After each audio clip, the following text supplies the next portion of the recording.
Good morning, good afternoon, good evening, everybody. Hope you're all well wherever you're tuning in from. This is episode 5 of Masterminding for Success. In today's episode, we actually have a special guest speaker, someone that I have a lot of respect for, someone that's working on a lot of different things and impacting the lives of many up and down the UK and even abroad as well. Kezabel, welcome to our show. Happy for you to be here. How do you feel? Thank you for having me. Yeah, I'm great. Thank you. Really good. Cool. Working hard, busy.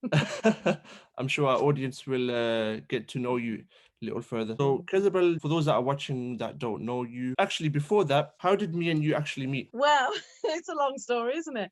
There was a knock at the door. There was a smartly dressed young man doing surveys. Have you got a little time to do this survey? And it was something I was passionate about, about the environment, etc. So I said yes. In came Sashan, and we did the interview. But actually, we got on really well because we stayed in touch, and that was the beginning. That's how I met you, isn't it? So it's a good job I trusted, and it's a good job we chatted, and here we are. Is it 2 years ago? Maybe 3, actually. Something like that. You was telling me your poems and the works you did, and then I actually Mm. read a poem from one of your books and thought it was really cool. For those that don't know who you are, Kezabel, just share with everyone what you're doing and what you're currently working on. Okay, so I'm a performance poet. I'm an author. My latest book is Permission to Speak, which is that, and it's in audio and CD. I found my voice, and I'm helping others to find their voice and giving them permission to speak through my Weaving Words creative writing workshops.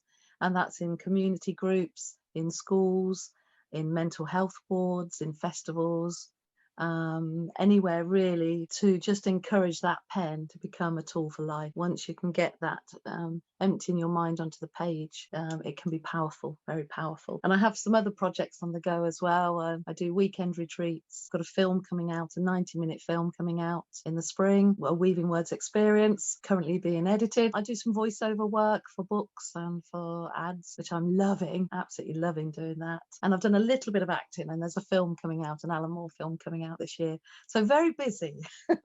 Some people watching this today, they'll be thinking that Kezabel, she might have just fallen into this. She might have just was handed this on a plate. As this podcast will get going, we'll soon come to realize that that's not the case. I want you to take us on a journey from where you started to where you are right now. Talk about some of the challenges and obstacles you've had to maybe overcome to help you to get to where you are today. Well, I'll take you back from the very beginning, and I'll do that by starting with a poem. And this poem is at the beginning of my latest book, Permission to Speak. It's a poem that was commissioned for National Hate Crime Week for Northamptonshire Rights and Equality Council. Because right now, when we first meet people, we prejudge them by the way they speak, by the way they dress, by the way they look. And so already your listeners, your people watching your video will be thinking they know who I am. We all do that. But they may not know that I was born in Tripoli in Libya. And they may not know that when I was a little girl, my mum used to tiptoe out at night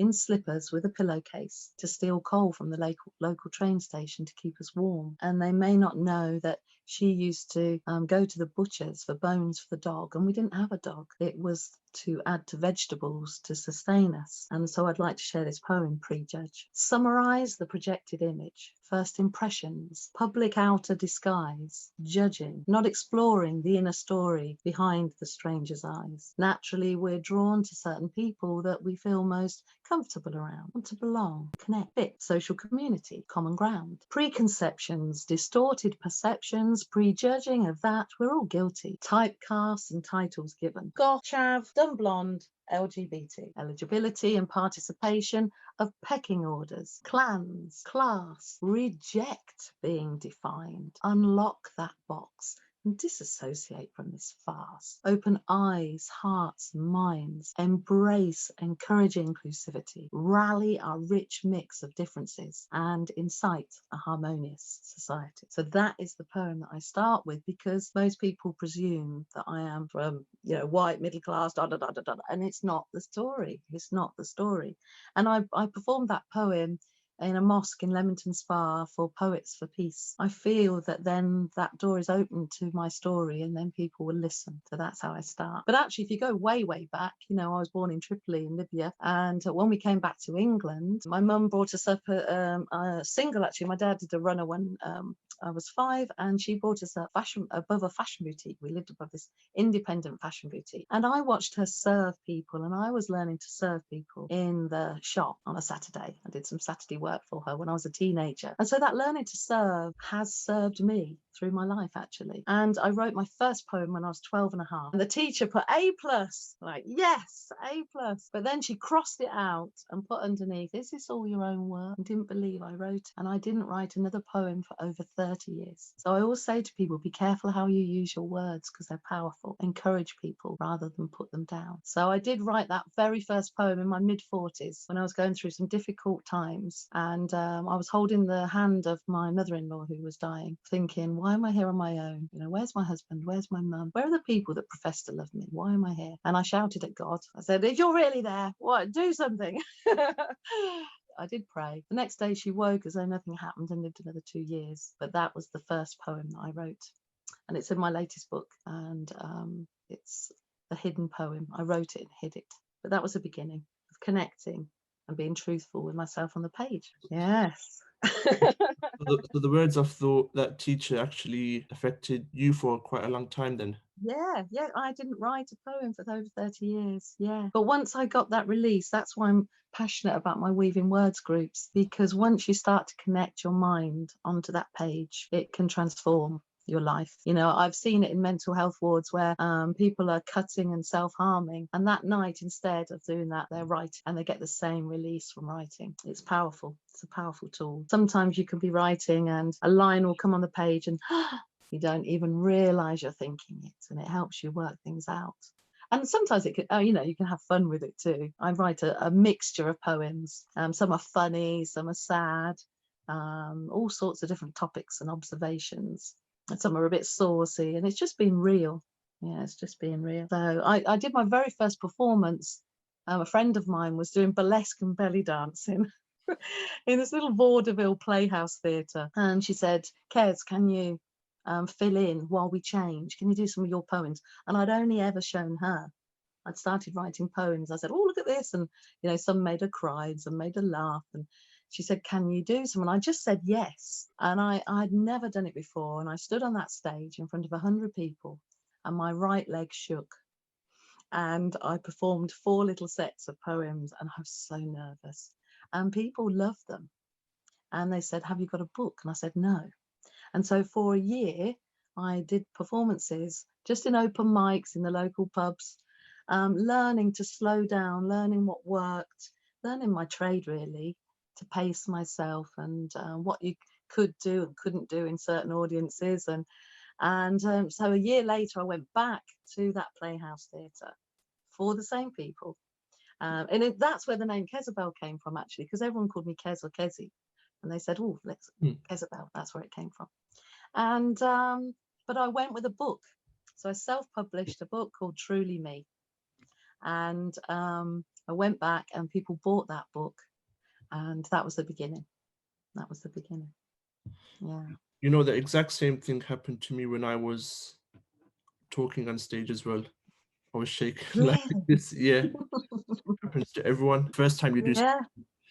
but you just learn to maybe do it again and again, so then it becomes one day become natural. Yes, yeah. And I do love, I genuinely love people. I love connecting with people. So my favorite thing of all is to do my 1-hour show. And that's, you have time to connect with your audience and tell your story.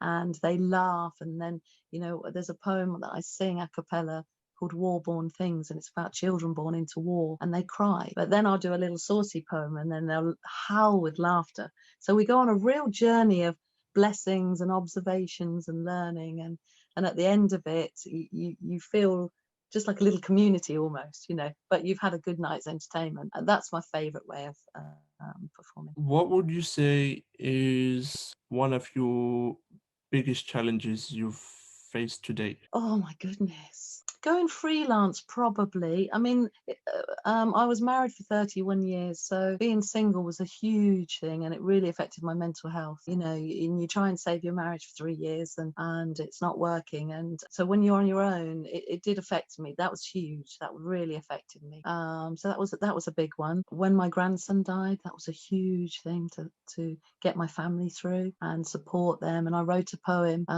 called "Love is the Answer," and I have a little necklace here, and it says "Love is the answer," and on the back of it is the fingerprint of my grandson. That holding my children, I have 5 children, holding them and saying, we'll get through this together. I learned a lot. And I also learned to receive, because I was brought up as a strong, independent woman. And, you know, if someone said, oh, can I help you this, that, and the other, I'd say, it's all right, thank you, I can manage, because that's how I was brought up by my mum. But actually, when my grandson died, I learned to say thank you. If someone said, let me help you, or we got back from the hospital and my church had laid on a meal for 6, you know, and we ate and were grateful. And so when people offer me help or want to give me something, I say thank you. And I am blessed, but they too feel blessed because they've given. So that I did learn a lot there in those tough times. I learned a lot. So and one of the other tough ones was going freelance, because I've run businesses all my life, you know, even as a teenager. And my mum was very entrepreneurial and running that boutique, an independent boutique in the 70s. And so when I went freelance 5 years ago, it's a huge step, huge, because I'd always done it with a husband, with I ran a youth club for 10 years and I put festivals on, but there was always a team. So going freelance was the first time I did it on my own. And I remember doing that bio for my website, and I kept procrastinating and putting off finishing it.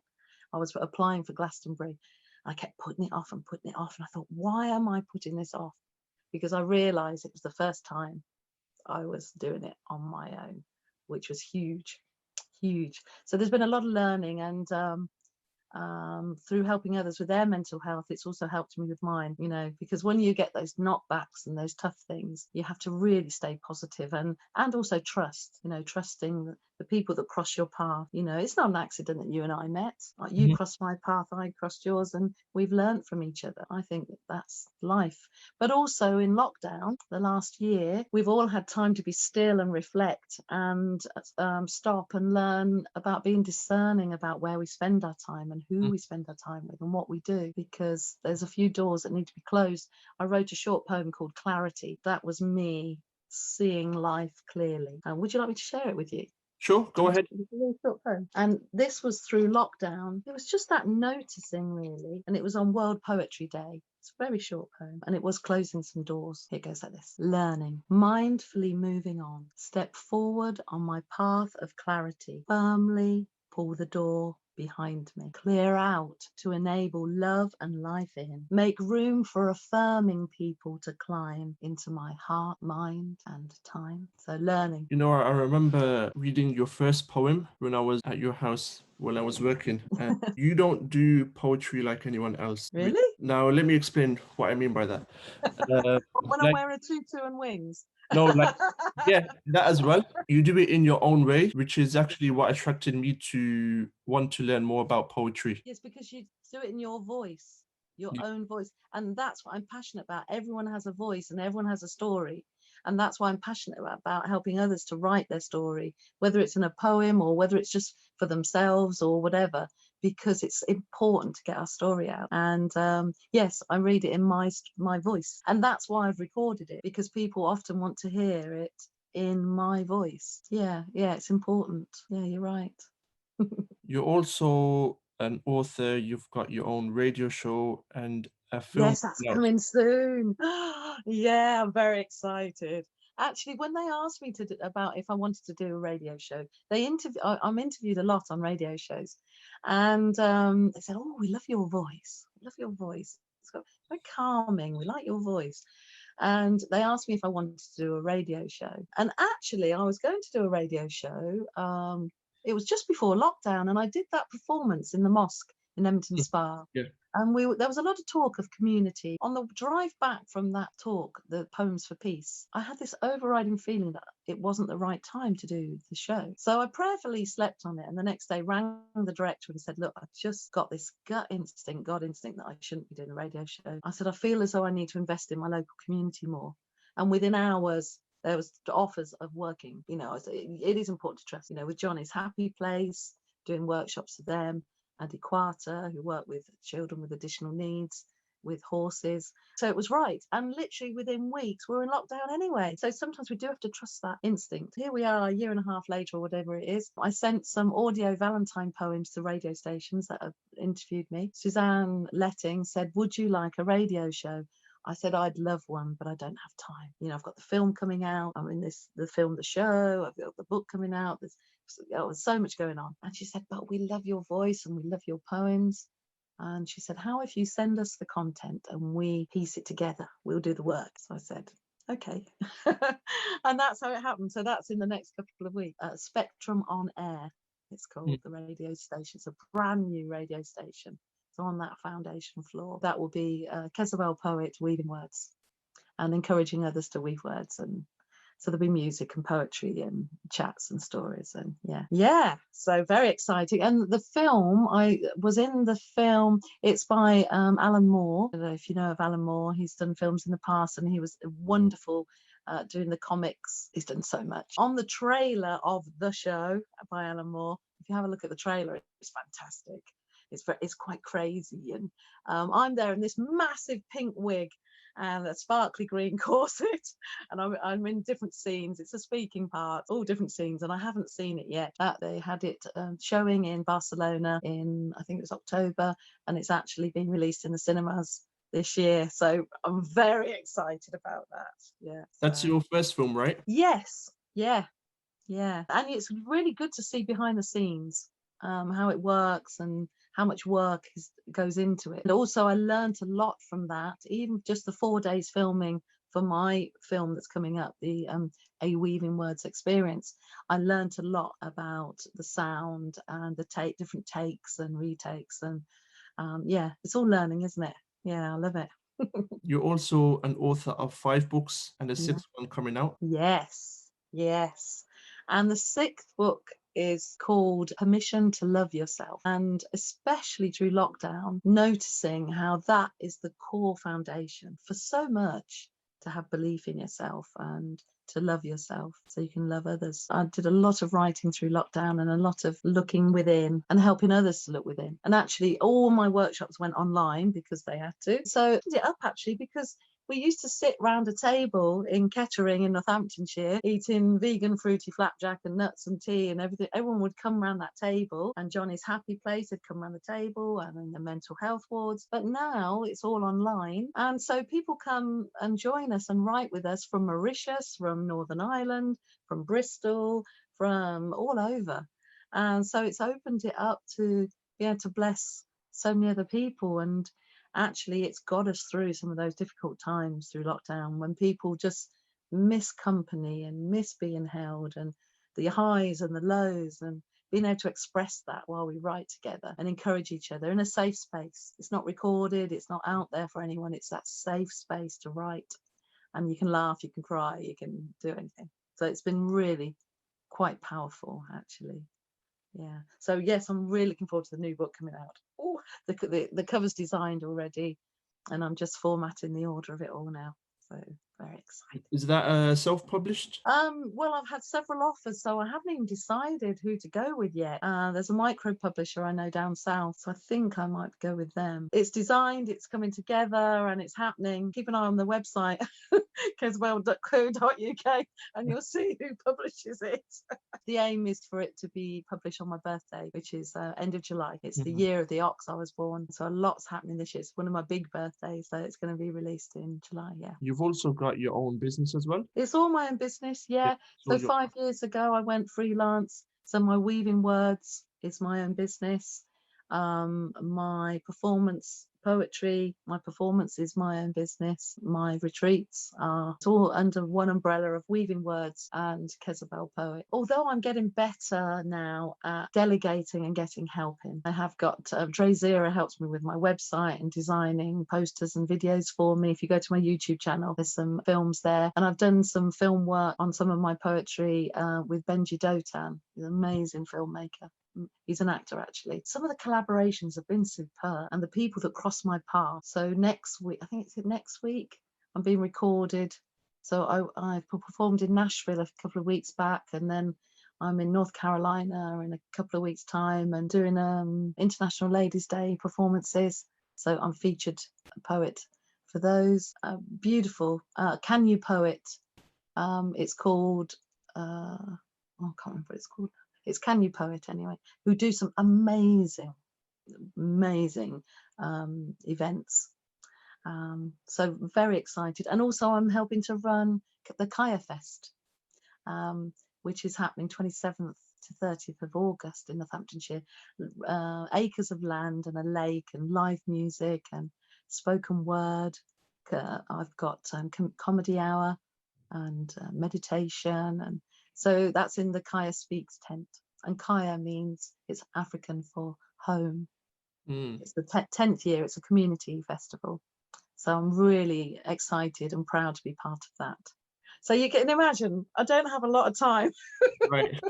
And I've got 2 little granddaughters who, whenever I get the chance to play in the garden with, I do. How do you balance your time with your work and your personal life? It's hard. It's hard when it's your own business. Yesterday I went for a long walk in nature to start my day, breathing in that air. There's a poem that I wrote called Connecting with Nature. It's huge. It fills you. It fills you. And music helps me as well. So I often dance in my kitchen. Or sing. Every morning I sing in the shower. Every morning I sing. So I do. Music gets me through. You have to get that balance, otherwise you just too much. And also meditation and yoga as well. I love that. I usually swim every week. But at the moment through lockdown I can't, but soon I'll be able to swim again. So in that mile, the first 20 lengths is just sort of sorting out, I must remember to do that, and I'll get some shopping or whatever. And then the next 20 lengths is just praying for people or thinking of people. And then the last 20 lengths is for me. And that's when my mind goes into all sorts of places. And once I actually had to get out of the pool and write the poem 3 Wishes, and then get back in the pool and carry on swimming. And that poem actually, that's in my latest book, 3 Wishes. I wear wings and tutu. When I go to Nottingham, they'll say, "Oh, it's the fairy poet. Where are your wings?" And so then I'm known for this tutu and wings now, where I can grant people 3 wishes. So busy. But swimming, I love jumping in the sea and jumping in lakes and being in water. So yes, but it is a balance, isn't it? Like you say. You've basically been putting yourself out there, and that's how all of these opportunities and collaborations have come to your doorstep, knocking. Yes, yeah. It's been hard work, for 3 or 4 years, just driving around the country and performing. Not always paid, open mics and things, and then people like it and then they book you. I've performed at comedy festivals as well in Bristol, Leicester and Nottingham, which just means I pull out all the funny poems and leave out the more moving or profound stuff. And then I'm in a comedy festival. I mean, I'm not a comedian, but I like having a laugh. But so you bring out your witty work, but then you can perform at something, Ladies' Days, more serious work. So through lockdown, I was part of the Stephen Lawrence project, helping young people to write. And instead of making it a performance, because we were in lockdown, so we couldn't, we filmed those. And so if you go on the YouTube, you'll see the Stephen Lawrence project films. And that was a real privilege to be part of. So it's such a mix of different people, but it doesn't just happen. You have to put in the hours, you have to put in the miles, also to give, and help people and give your time and give. I really believe that when you bless people, you in turn are blessed. I truly believe that, There's a great saying, I think it's Pablo Picasso, Yeah. In fact, I've got it here, written down here. If I can find it, yes. The meaning of life is to find your gift. The purpose of life is to give it away. I love that. And the more you give away, the more comes back. That's not why you do it, but that is what happens. Yeah. So much happening. What does success mean to you? Oh, Because for many people, they'll have different interpretations of it. yeah, yeah. I mean, I go back to love, really. It's to love and be loved, isn't it? I really feel that. One of my big goals is to find some land and water, so there's a safe place for people to come and just be in nature and write and create or paint or do archery or whatever. That would feel like that would feel like a huge success to achieve that. But I think that feels like it's happening over the next year or two. I feel the people that are crossing my path and the way I'm trusting the path that I'm on, that feels as though that's coming. That feels as though that's coming. But I mean, at the end of the day, family and friends, that is your success, isn't it? To love and be loved, really. Money's never really done a great deal for me. Yeah, I know it serves a purpose and I know we need a certain amount, but through all the different times, you can't cuddle and hug money. Comes and goes. Yeah, there's far more important things in life. So that's a long-winded answer to your question, isn't it? Majority of people, it's materialistic things, Yeah. cars, watches. Never done it for me. No. I mean, I love traveling, so I'd like to travel more. There's things I'd like to do and places I'd like to go. I suppose I'm pretty ambitious, really, with all the things I'm doing. Not money that drives me. Today, the day we're being recorded, World Book Day. In my book is a poem, I Will Not Be Buried. And it's inspired by a Mexican proverb. They tried to bury me, but didn't know I am a seed. They tried to bury me, but didn't know I am a seed. We've been writing about that over the last week or two. And it's, especially this time of spring and, little seeds that grow in all sorts of places. But it's given us time to think what nourishes us, what is the water that makes us grow. And no matter how much, I wrote this in January when there was a lot of stuff being thrown and I was really struggling. And so I wrote this poem. I'll share it with you here. I will not be buried. Muck shoveled and thrown, eyes flinched closed. I inhale the earthy smell. Try to turn my mind to digging, planting, fond memories of gardening and fresh air. It helps me smile inside. Another spadeful flies my way. I shake the dirt from my hair. I don't care. It will not deter me from my path. I'm heading towards warmth and sunshine. I will not be buried. Turn my cheek to the mudslingers. Steer away from negative cold stones and choking weeds. Weather-beaten and wind-swept hope seeds rise steadily, watered with fresh tears and rain. Light radiates. I stand tall alongside unique creative beauties, sharing the sweet scented fruits for all.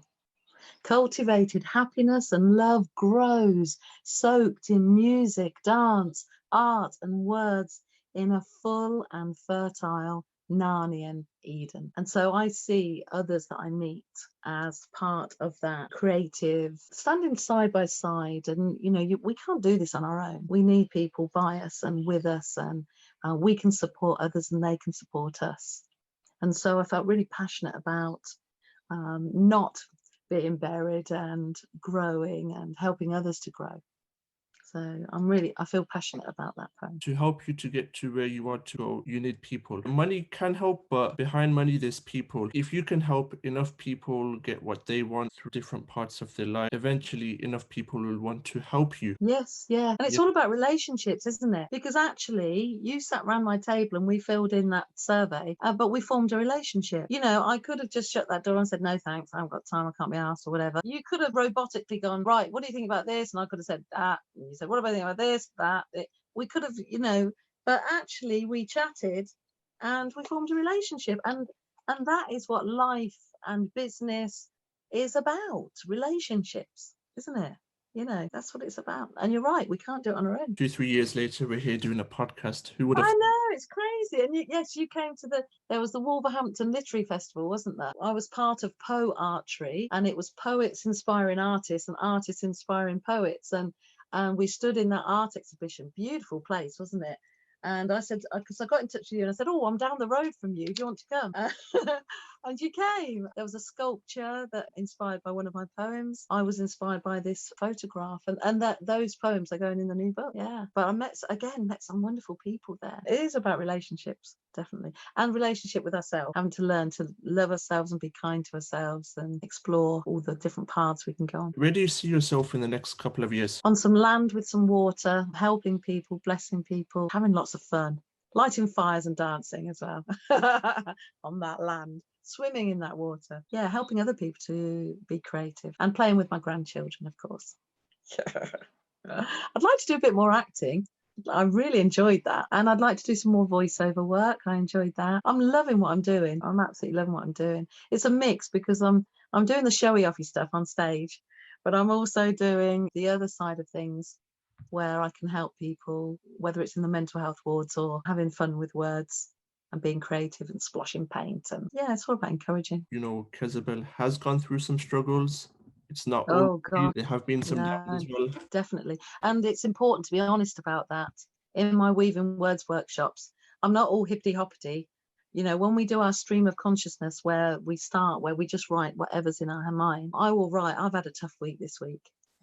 On Sunday, 3 things happened to me on Sunday in a matter of 12 hours that were really difficult, really hard. I felt like I was on some, EastEnders. So it was just like, what? My father was rushed into hospital. An ex got in touch, who is not meant to get in touch, who had an injunction against him from 11 years ago. And my friend was suicidal, and I was trying to help her want to be alive. And all that all happened in 12 hours. It was huge. That was earlier in the week, and it was hard.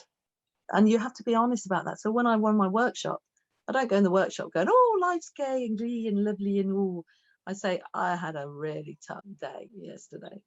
But today's another day, Poetry help you get through that? My prayers help me get through that. Music helped me get through that. And friends being kind and listening helped me get through that. Counting your blessings as well helped me through. But yes, writing did help. Getting it onto the page definitely helped. And it's amazing what comes. It's quite surprising sometimes. You can be writing away and, something falls out of the pen and you don't even know it was in your mind. So yeah, a lot of learning. Kez, where can people find you if they want to speak to you further or connect with you? You can go on my website, which is the 3 W's, Kezabel, it's 2 Z's, .co.uk. You can go on my YouTube channel and watch some of my films and poems, some of my stories, and that's just Kezabel Ambler, Ambler. And we've got some new websites coming up soon, ready for the a Weaving Words experience. So I'm very excited about that. And I'm on all the socials. I'm on LinkedIn and Twitter and Facebook and Instagram. I'm on all those, scribbling away and doing different things, showing all the bits and pieces I'm doing. So yeah, get in touch. It'd be good to chat with people. And if anybody wants to write with me at one of my Weaving Words sessions, again, just email me, info@kezabel.co.uk. How was that? Yeah. Good. Yeah, we've had a good interview, haven't we? I think we've covered nearly everything, I think.